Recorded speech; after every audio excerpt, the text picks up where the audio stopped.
pour être résumé, le voyant s'occupe des affaires privées et le prophète s'occupe des affaires publiques. C'est un peu comme ça que nous le percevons encore aujourd'hui.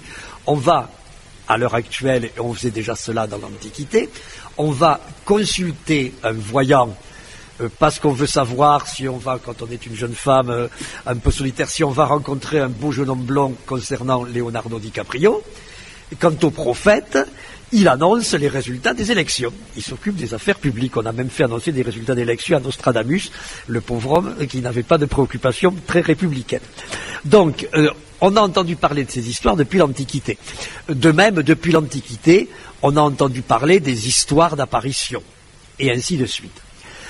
Et donc, l'humanité connaît des récits relatifs aux phénomènes parapsychologiques depuis très longtemps, fort bien. Et puis l'humanité aussi a progressé. L'homme a appris peu à peu, au cours de milliers d'années, à se servir de sa raison.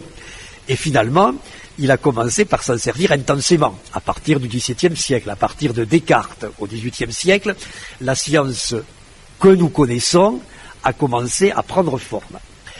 Et donc, la raison, avec un R majuscule, la raison de l'homme, a fini par être confrontée aux phénomènes paranormaux, dont les hommes eux-mêmes parlaient depuis si longtemps. Et cette confrontation s'est produite vers le milieu du XIXe siècle. Elle s'est produite vers la confrontation vers le milieu du XIXe siècle parce que, très précisément, un peu avant 1850, est née une religion qui se nomme le spiritisme. Quand je dis que le spiritisme est une religion, ce n'est pas un jugement de valeur, ce n'est pas péjoratif, c'est le point de vue d'un certain nombre de personnes adhérant à la doctrine spirite et qui m'ont honoré de leur amitié. Donc le spiritisme est une religion qui, sur le plan de la doctrine, si l'on y réfléchit bien, diffère assez peu de la religion chrétienne, mais pour la religion chrétienne, tout ne finit pas après la mort. Après la mort, il y a quelque chose. L'âme humaine va, selon ses mérites, au paradis, au purgatoire ou en enfer. Et l'âme humaine entretient des relations avec les vivants, mais des relations qui sont relativement floues. Quand on va au catéchisme, on vous dit « Prie ton grand-père qui est au ciel, il t'aidera à obtenir de bonnes notes ». C'est tout. La religion spirite est bâtie sur les mêmes principes, sur les mêmes idées. Il y a quelque chose après la mort. Et on peut avoir des relations avec les esprits des morts, mais ce que le spiritisme ajoute par rapport au christianisme, c'est que les esprits des morts se manifestent matériellement dans le monde des vivants. Ce n'est pas, si vous voulez, seulement une relation intellectuelle. Les esprits des morts se manifestent dans le monde des vivants, et la grande idée, c'est que pour se manifester, les esprits des morts provoquent ces phénomènes dont on parle depuis des milliers d'années et qu'on appelle les phénomènes parapsychologiques. Pour se manifester, les morts déplacent des objets. Pour se manifester, les morts provoquent des guérisons. Pour se manifester, les morts font connaître l'avenir à une personne sélectionnée que les spirites vont appeler le médium. Donc le spiritisme apparaît vers 1850, il connaît à l'époque, et il va connaître pendant 90 ans, c'est-à-dire jusqu'au début de la Seconde Guerre mondiale, un succès immense.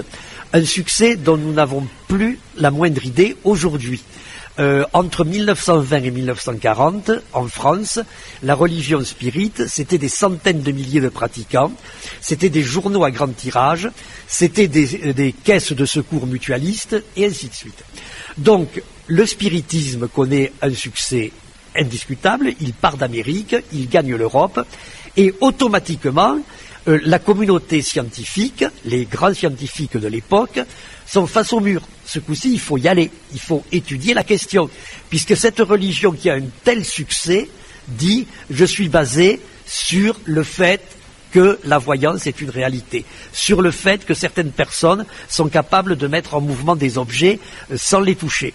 Et donc, la science est obligée d'aller voir de quoi il s'agit. » Et dans un premier temps, les investigations scientifiques ont été l'affaire d'individus et non d'institutions, mais d'individus de très très haut niveau. Si vous voulez, il y a un nom qu'il faut retenir, c'est celui de William Crookes, qui est un physicien britannique qui a vécu au milieu le tiers du milieu pour son activité intellectuelle essentiellement du XIXe siècle. William Crookes est un très grand scientifique qui est à l'origine de découvertes majeures dont nous profitons. Bon, sans les travaux théoriques de William Crookes, nous n'aurions pas la télévision. Vous allez me dire, il faut peut-être le maudire pour ça. Non, quand même pas. Donc, William Crookes est un scientifique de haut niveau qui, à l'âge de 20 ans, en était au point de vue des honneurs qu'il avait reçus. Le prix Nobel n'existait pas encore, mais au même niveau que quelqu'un d'autre à 80 ans, et je le répète en beaucoup plus gentil. Et William Crookes, eh bien, s'est attaqué au phénomène spirit, et il a commencé par étudier le cas d'un personnage qui s'appelait Daniel Douglas Hume. Alors, Daniel Douglas Hume, donc, était quelqu'un de confession spirit, était quelqu'un qui prétendait être médium, c'est-à-dire être véritablement en contact avec les morts, servir d'intermédiaire, et donc à l'origine de phénomènes par lesquels les morts se manifestaient. Daniel Douglas Hume disait, si vous voulez, moi, je me lévite. Je suis dans un appartement au premier étage, à 2 fenêtres, je peux sortir par une fenêtre et rentrer par l'autre, je suis capable de faire cela, mais ce n'est pas une faculté physique particulière que j'ai, je ne vole pas, ce sont les esprits des décédés qui provoquent le phénomène dont je suis l'objet. De même, Daniel Douglas Hume disait qu'il pouvait mouvoir des tables, et en particulier déplacer des objets. Et donc, William Crookes a dit, on va voir ça. Et dans un esprit de grande ouverture, parce que, étant donné le succès de la religion spirit, le médium en question, Daniel Douglas Hume, ne se produisait jusque-là que dans les salons. C'est pas péjoratif là non plus, mais il était reçu dans certains milieux aisés, et il disait, voici ce qui se passe quand je suis là. Et donc Douglas Hume lui a dit, mais cher monsieur, ce n'est pas vous soupçonner de malhonnêteté que de vous proposer de venir dans un laboratoire. Au contraire, même si je ne partage pas vos croyances, si en laboratoire on réalise des expériences, eh bien on authentifiera au moins les phénomènes que vous provoquez, et puis après, ceux qui voudront adopter votre interprétation spirit l'adopteront, ceux qui voudront la refuser la refuseront. Par contre, on pourra être certain de dire que oui, vous n'êtes pas un tricheur. Ça se ramenait à une problématique aussi simple. Et donc, William Crookes a réalisé un certain nombre d'expériences. La plus jolie, à mon avis, parce qu'il y en aurait beaucoup, on pourrait remplir des pages en racontant tous ces travaux scientifiques, la plus jolie, c'est celle de l'accordéon, où William Crookes avait fait fabriquer un accordéon tout à fait un peu particulier. Il fallait le tenir d'une certaine manière pour pouvoir en jouer, une manière inhabituelle. Et donc, il propose cet accordéon à Daniel Douglas Hume en disant, voilà, vous le prenez de la manière habituelle. Donc, si vous le prenez de la manière dont on prend un accordéon, l'accordéon ne peut pas jouer. Et bien sûr, l'accordéon il a joué tout seul, si vous voulez. Et c'est peut-être le premier résultat de la parapsychologie scientifique. Alors évidemment, étant donné la position que William Crookes occupait, l'intérêt des scientifiques s'est accru. Imaginez aujourd'hui, je ne sais pas moi, qu'un prix Nobel quelconque, un certain Georges Charpak, je prends un nom tout à fait au hasard, bien entendu, déclare « Je suis allé rencontrer un guérisseur, parce que j'avais un zona, ou bien j'ai acheté une nouvelle villa, et j'avais besoin de résoudre un petit problème d'adduction d'eau, j'ai fait venir un sourcier, et donc ce prix Nobel, dont j'ai choisi le nom au hasard, j'insiste bien, déclare, bien ça a marché. Mon zona a disparu, et on a bien trouvé l'eau là où le sourcier l'a indiqué. Alors vous imaginez la réaction dans les milieux scientifiques, disant, si c'est lui qui dit ça, vraiment, il y a de quoi travailler. Et donc c'est un peu ce qui s'est passé avec William Crookes. Donc les recherches se sont développées et ont été créés des laboratoires, d'abord dans un premier temps des groupes informels de scientifiques qui se réunissaient en disant on va travailler la question, ce n'est plus des individus, et puis véritablement le premier laboratoire, parce qu'on nous raconte que c'est du vide, alors qu'il y a des laboratoires de parapsychologie qui existent dans le monde entier depuis plus de 100 ans pour les plus anciens, et qui fonctionne toujours. Et ce premier laboratoire a été créé à Londres, il s'appelle la Société de recherche psychique, il existe toujours, il est toujours en activité. Et en France, parce qu'évidemment, il faut quand même résumer un peu, en France, à la fin du XIXe siècle, s'est créé un groupe un laboratoire, lui aussi, qui s'est appelé l'Institut Général Psychologique, qui avait donc pour but d'approfondir la recherche sur toutes ces questions. Et dans ce groupe, on trouvait des gens aussi prestigieux que les Curie, que Pierre et Marie Curie. Et donc ça, on ne le dit pas. Quand on raconte la biographie de Pierre et Marie Curie, on ne dit pas qu'ils ont appartenu à un organisme d'études scientifiques des phénomènes parapsychologiques. On cache plus ou moins les lettres de Pierre Curie, dans lesquelles la correspondance, dans lesquelles il parle de ce qu'il a observé, des expériences qu'ils ont montées. Et ce groupe, l'Institut Général Psychologique, eh bien, a particulièrement étudié un autre cas. Vous voyez, ce qui est essentiel à l'époque, si on se place du point de vue de la recherche elle-même, c'est que les scientifiques faisaient avant tout des études de cas. William Crookes, Daniel Douglas Hume. Pour l'Institut Général Psychologique, on s'est surtout intéressé à quelqu'un qui s'appelle Eusapia Palladino. Eusapia Palladino était une Italienne qui a eu une existence terrible, là aussi on est obligé de résumer, mais qui a attiré l'attention de commissions et d'équipes scientifiques dans le monde entier. Dans le monde, si vous voulez, dans les grands pays de l'époque. On ne peut pas dire évidemment qu'elle est allée se faire tester quelque part au bord du lac Tchad, mais dans les grands pays industrialisés de l'époque, donc l'Europe, les pays d'Europe, France, Allemagne, Italie, la Russie, qui était considérée comme une grande puissance aussi bien militaire qu'industrielle qu'intellectuelle, et les États-Unis. Eusapia Palladino a voyagé et a rencontré des commissions de scientifiques et même de savants, parce que quand on parle des Curie, il ne s'agit plus de dire scientifique, mais de dire savant, donc des commissions de savants qui l'ont examiné, qui l'ont expertisé. Et ce que faisait Eusapia Palladino, c'était essentiellement de provoquer des déplacements d'objets. Mais le mieux, c'est de se référer à un témoignage de Pierre Curie, sans rentrer une fois de plus dans les détails qui seraient trop techniques, où Eusapia Palladino a fait se soulever une table. Mais ce n'était plus, et c'est cela qu'il faut bien comprendre à mon avis, ce qu'on appelait une séance de salon. C'est-à-dire ce n'était plus dire venez donc prendre le café, et puis quand nous aurons pris le café, que nous serons tous en forme, vous essaierez de faire un peu voler la table qui est là au milieu de la pièce. C'était dans un contexte de laboratoire, c'était une table spécialement préparée, avec, si vous voulez, pour qu'on comprenne un peu en étant rapide, des contacts électriques un peu partout, de manière à ce que le même mouvement soit détecté, des voyants qui s'allument et ainsi de suite. C'était vraiment une expérience de laboratoire, et on dispose d'un texte très précis de Pierre Curie, qui décrit soigneusement le contexte, qui explique ce qui s'est passé. Bref, on appelle ça, en matière scientifique, non plus un témoignage, mais on l'appelle un compte-rendu d'expérience. Et Eusapia Palladino, on peut en dire deux mots, parce que dans les milieux de la recherche en parapsychologie, depuis donc maintenant plus d'un siècle, on a tendance à l'appeler Eusapia, donc à être un peu familier avec elle, parce que c'est un personnage qui était très attirant, je ne dis pas forcément sympathique. Il faut comprendre que pour elle, les phénomènes parapsychologiques équivalaient à une reconnaissance sociale. C'était quelqu'un qui arrivait du fin fond de l'Italie la plus oubliée. C'était quelqu'un qui, à l'adolescence, savait à peine lire et écrire, et qui, à l'âge mûr, était entouré des plus grands savants de l'époque.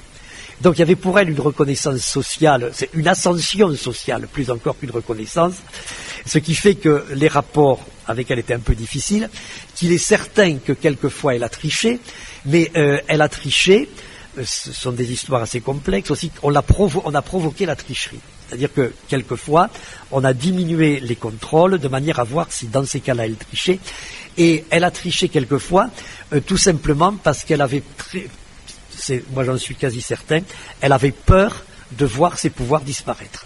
Et donc, si ses pouvoirs disparaissaient, c'était la redégringolade, et ça évidemment, elle le refusait absolument du fond d'elle-même. Mais c'est un personnage extrêmement attachant, et donc, au-delà des séances truquées, on va dire presque avec la complicité volontaire des expérimentateurs, il y a les séances scientifiques qui sont indiscutables, et puis il y a, puisqu'il faut aussi prendre cet aspect des choses, si on va du côté du spectacle, de la polémique, son voyage en Amérique, où tous les plus grands prestigitateurs de l'époque ont déclaré qu'ils étaient incapables, avec des trucs, de faire ce qu'elle faisait. C'est le contraire de ce que disent certains illusionnistes maintenant. Ils disent avec des trucs j'en fais autant. Et à l'époque, les plus grands illusionnistes ont dit le contraire. Avec des trucs on ne fait pas ça. Et puis, et ça résume tout ce personnage sur lequel je m'attarde un peu, la fin de sa vie, qui est finalement un peu aussi triste que tout le reste. Puisque à la fin de sa vie, elle a été, alors qu'elle était une dame âgée, quand on voit ses photos, elle était plus que sexagénaire, et elle a été séduite par un gigolo, là aussi il y a un nom, il n'y en a pas un autre, qui lui-même était un illusionniste et qui a dit « je vais apprendre ces trucs et comme ça je deviendrai l'illusionniste le plus célèbre du monde ». Le pauvre malheureux est mort dans la misère, bien après sa femme, mais parce que des trucs, forcément il n'y en avait pas. Alors, cette histoire de Zappia Palladino marque la fin d'une époque. Je vous le disais, la fin des études de cas véritablement individualisés. La fin d'une époque est un événement qui, pour nous, les chercheurs français en parapsychologie, est extrêmement important. Passe la Première Guerre mondiale. Juste avant la Première Guerre mondiale, un Français, un médecin, Charles Richet, obtient le prix Nobel de médecine pour des découvertes qui elles-mêmes conduiront à la découverte de l'allergie. Vous voyez, c'est un prix Nobel important. C'est pas seulement parce qu'il avait inventé un nouveau modèle de table d'opération. Donc, ce prix Nobel, Charles Richet, s'intéresse aux recherches sur la parapsychologie. C'est par ailleurs un homme universel, qui a été un des premiers pilotes d'avion, qui est capable d'écrire des pièces de théâtre. Et juste à la fin de la guerre, eh bien, un mécène qui se nomme Jean Meyer, qui est un négociant en vin, ce qui fait plaisir aux méridionaux, dit à Charles Richet, je vais vous donner les moyens de créer un institut dans lequel vous aurez toute liberté de faire des recherches en parapsychologie. Et donc en 1919 a été créé ce que l'on nomme l'Institut Métapsychique International, qui existe toujours, mais qui évidemment n'a plus la splendeur qu'il a connue à l'époque de l'entre-deux-guerres. Et l'Institut Métapsychique International a bien été créé pour permettre à une équipe scientifique française de disposer, je sais que je me répète, mais ça a un sens, de moyens financiers et matériels très importants pour travailler en parapsychologie. Et donc, Jean Meyer a donné un immeuble, avenue Niel à Paris, s'il vous plaît, un immeuble avenue Niel.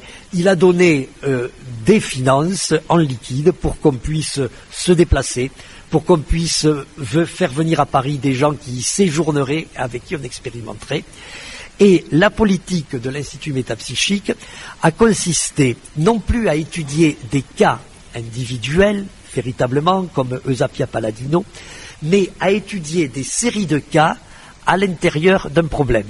C'est-à-dire qu'à l'Institut métapsychique, on a étudié des médiums dits voyants. Et donc on en fait venir plusieurs. Au lieu de se concentrer dans le temps sur un seul, bien sûr on en avait quelques-uns qui étaient intéressants, mais on voulait latéralement en étudier plusieurs. Et on a étudié aussi ce qu'on appelle les médiums à ectoplasme. Alors ça, l'ectoplasmie, c'est peut-être le phénomène le plus spectaculaire de la parapsychologie, du moins de la parapsychologie de cette époque, et c'est un phénomène qui se produit sans doute encore à l'heure actuelle, mais sans qu'on le sache. Il se produit dans de petits cercles. On a des informations qui donnent à penser que, peut-être au Brésil, peut-être dans certains groupes en Grande-Bretagne, le phénomène se produit, je ne vais pas dire au moment où je vous parle, mais à l'époque où je vous parle. Donc, le phénomène ectoplasmique, c'est la production, mais je dis production, et dès le premier mot que j'emploie pour en parler, je me dis que le vocabulaire est faible, qu'on ne trouve pas les mots.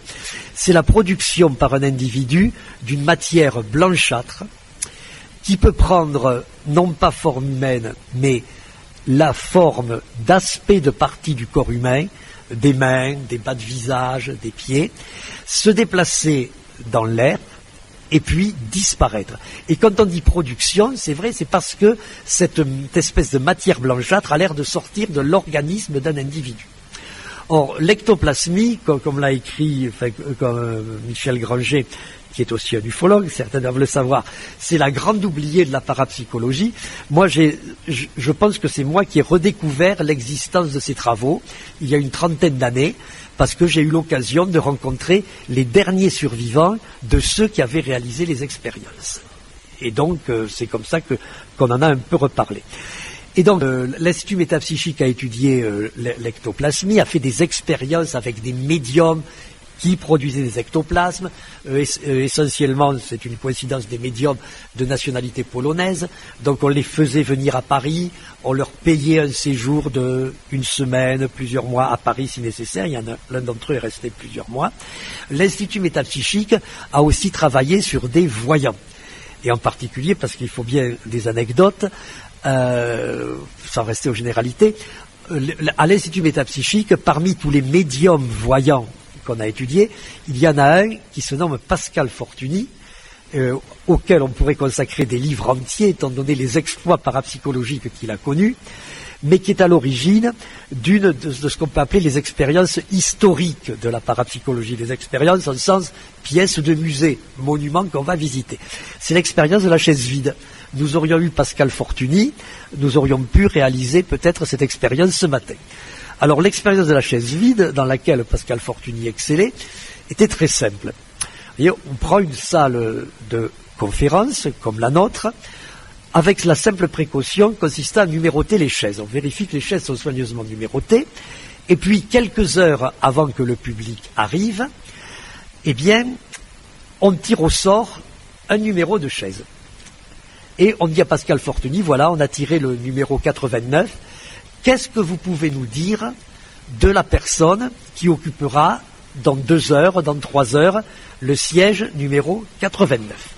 Alors Pascal Fortuny dit ce qu'il ressent, on note soigneusement, et puis évidemment, quelques heures après, on fait rentrer les gens, on prend bien garde de les faire rentrer en désordre, chacun s'assied où il en a envie, et puis on dit voilà, est-ce que la personne qui s'est installée sur le fauteuil 89 se reconnaît dans ceci qui a été écrit ce matin?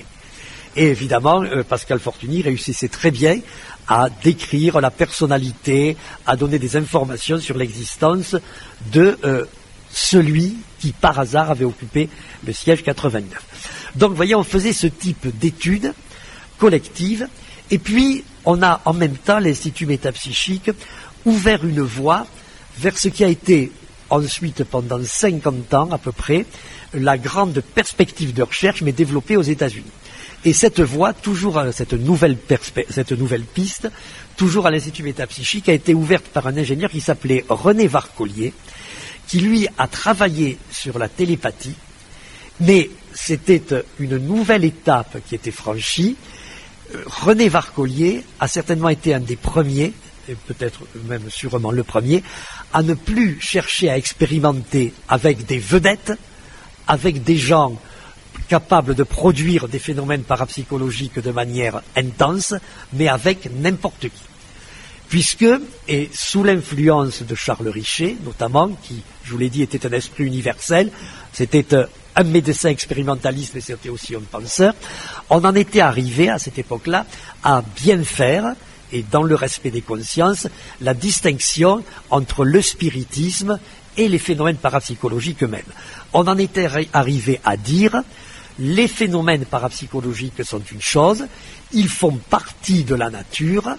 Maintenant, certains peuvent interpréter ces phénomènes dans le cadre d'une doctrine chrétienne. Mais c'est autre chose. Et ça, c'est l'influence de Richet. Et si vous voulez, intellectuellement, c'est quelque chose qui est assez banal. Quand, dans nos pays du Midi, autrefois, quand il y avait un peu de sécheresse, eh bien, on organisait des processions autour des vignes. C'était le prêtre du village qui organisait une procession en demandant à Dieu de faire pleuvoir. Au bout de quelque temps, la pluie tombait. Les chrétiens qui avaient assisté à la procession disaient c'est Dieu qui nous a écoutés, et les mécréants disaient la sécheresse est terminée. C'était donc deux interprétations différentes d'un même phénomène naturel. Et là, sous l'influence de Richer, on en était arrivé à la même situation intellectuelle, à dire les phénomènes sont une réalité, la pluie tombe, maintenant on peut très bien les interpréter en termes de spiritisme, donc de survie de l'esprit humain, ou considérer que ce sont des phénomènes qui ont une origine matérialiste qu'on découvrira un jour. Et donc, Varcoli, à partir de là, dit, puisque si ce sont des phénomènes naturels, n'importe qui doit en être capable, il doit y avoir les champions et les autres. Il y a des Lance Armstrong non dopés et des gens qui prennent leur vélo pour aller au travail. C'est mon cas et je ne me dope pas. Et donc, par conséquent, René Varcoli a dit, on doit pouvoir aussi expérimenter avec n'importe qui. Et prenant de simples groupes de personnes qui disaient mais moi je n'ai jamais rien vécu d'extraordinaire, René Varcoli a réalisé des expériences de télépathie à distance qui ont très bien marché. Et à la même époque, eh bien, aux États-Unis, s'est produit un phénomène un peu semblable. On quitte l'Europe et aux États-Unis, un psychologue a eu l'honneur de diriger le premier laboratoire de parapsychologie existant dans une université américaine. Ça se passait à Duke, c'est dans le pays du tabac, et Monsieur Duke, le fondateur de cette université, était un marchand de tabac. Ce psychologue se nommait, puisqu'il est décédé maintenant, le professeur Rhine, et c'est lui, et là, je ne saurais pas détailler, parce que dès que je risque de faire un cours de maths, je dérape et ça ne plaît qu'à moi.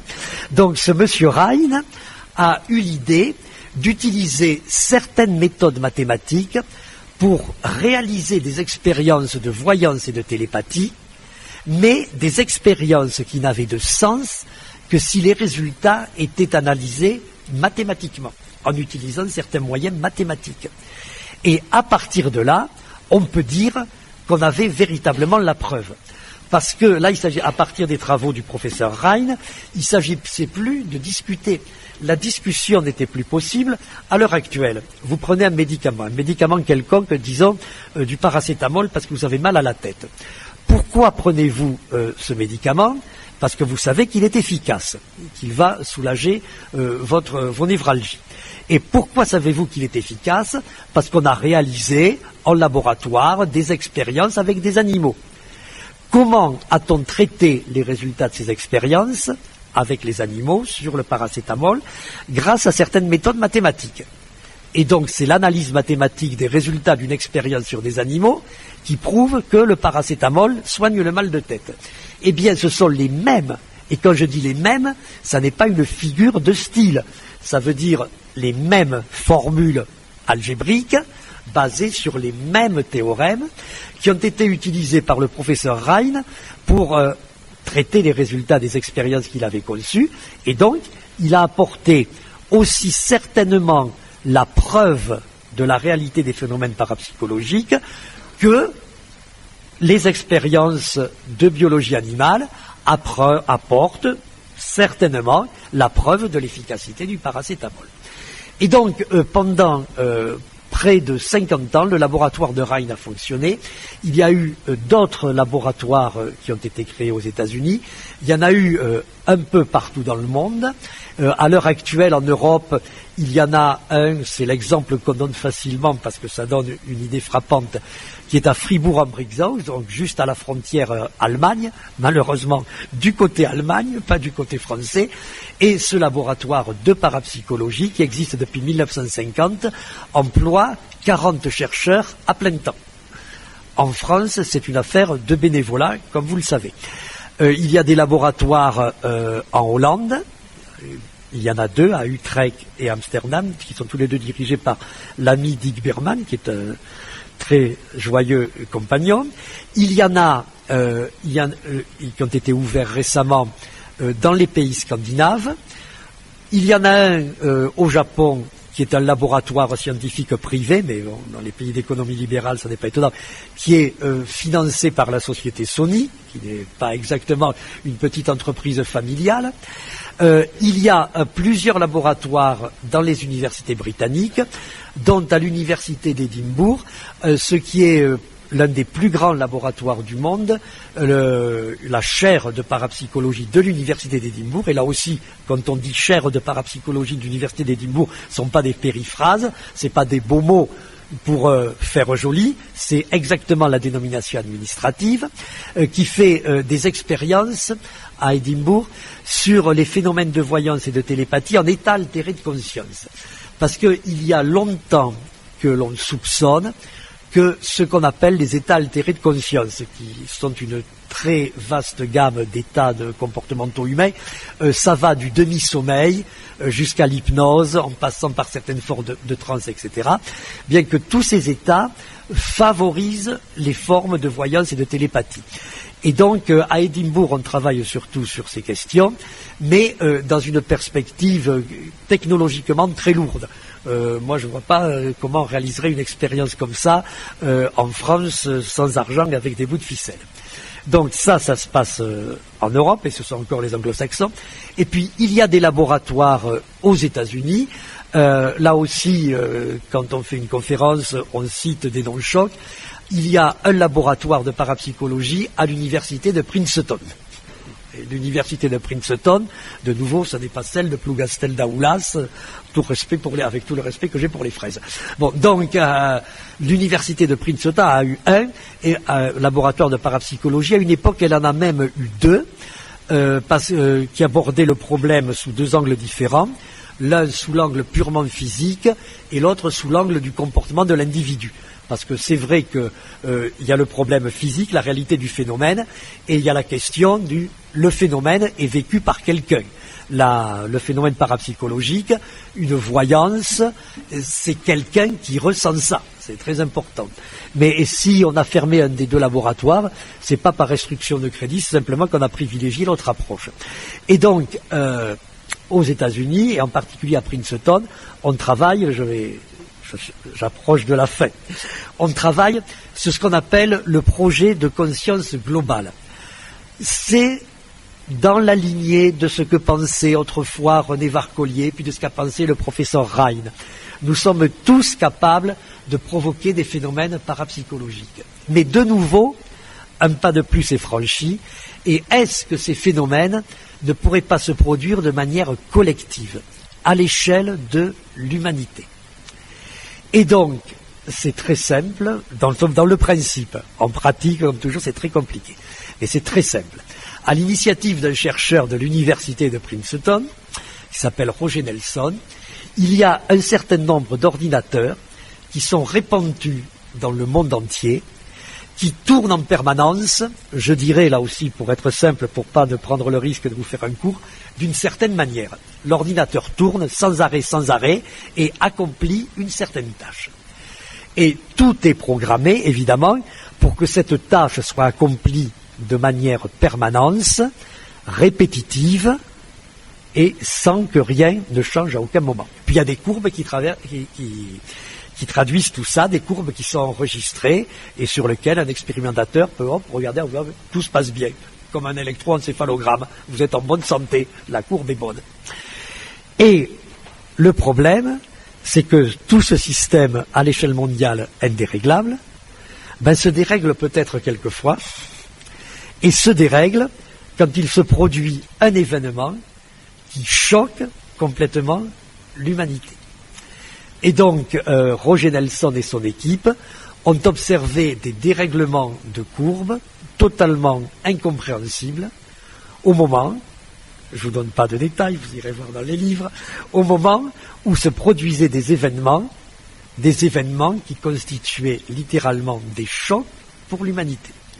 Bon, vous allez me dire, c'est pas mal, mais après tout, si à la suite des attentats contre les Twin Towers, nous avons tous une émotion extraordinaire, pourquoi pas, on peut spéculer, mais c'est pas ce détail qui est intéressant, c'est pour ça que je le garde un peu pour la suite, c'est que le dérèglement s'observe sur les courbes un peu avant que l'événement se produise. Et donc, alors que l'humanité n'en a pas connaissance, elle ne sait pas que ça s'est passé.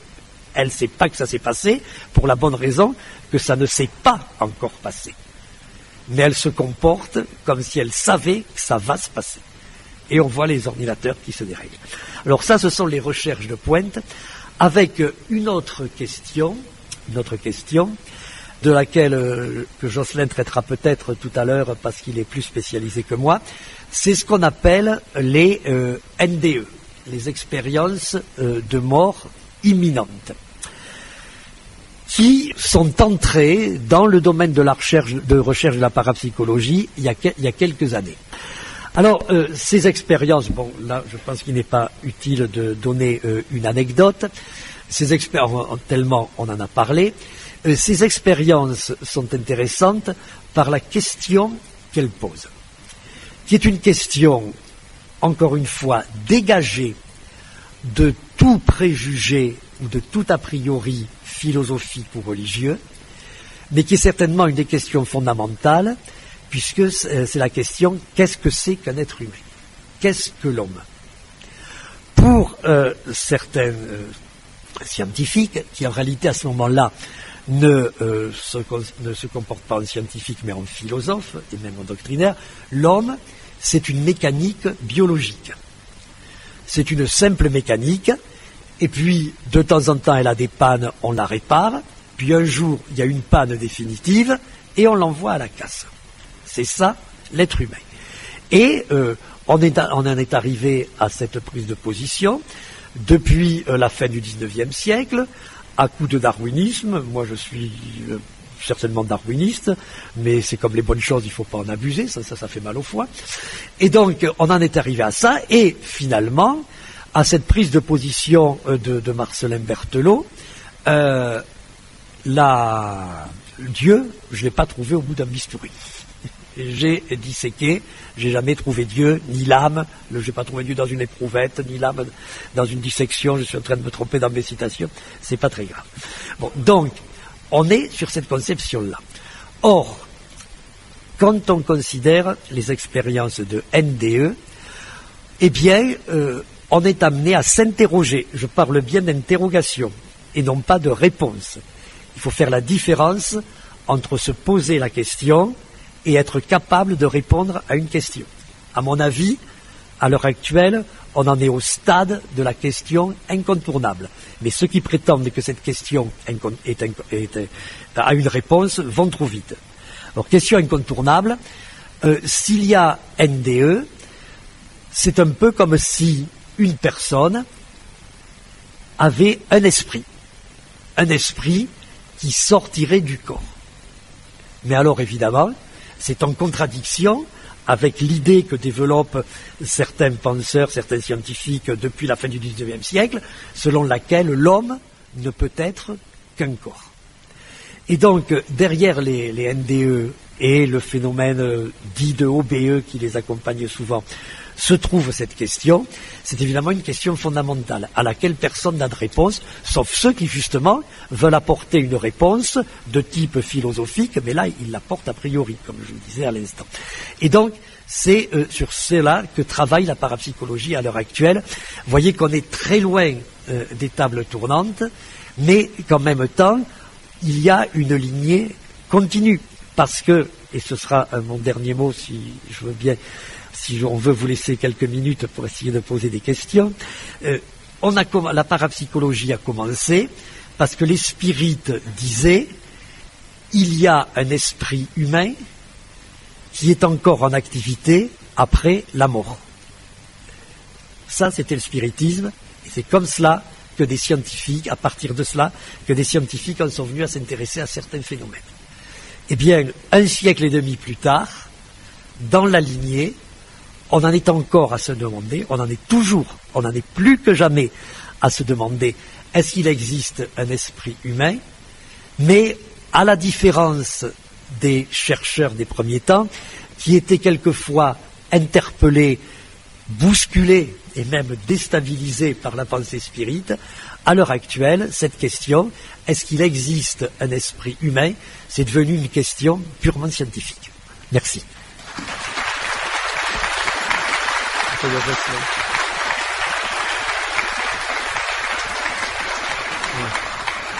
Oui, il y a eu des textes sur cette expérience, bon, on y a réfléchi.